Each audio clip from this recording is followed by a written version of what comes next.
পিয়াজ কাটি আছো আলু কাটা হৈ গেল ৰহুন দি আছে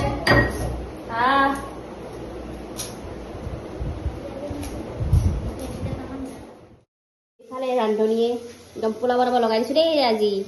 বানিয়া ফ্ৰেনত এফালে পিয়াজ ভাজি আছে রেসিপি বাসাকুটা চলি এইফালে কাটি আছে হাঁহ এইফালে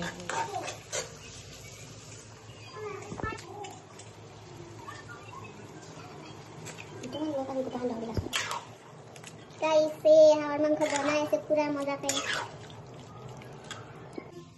अंडा ready guys chicken pulao ready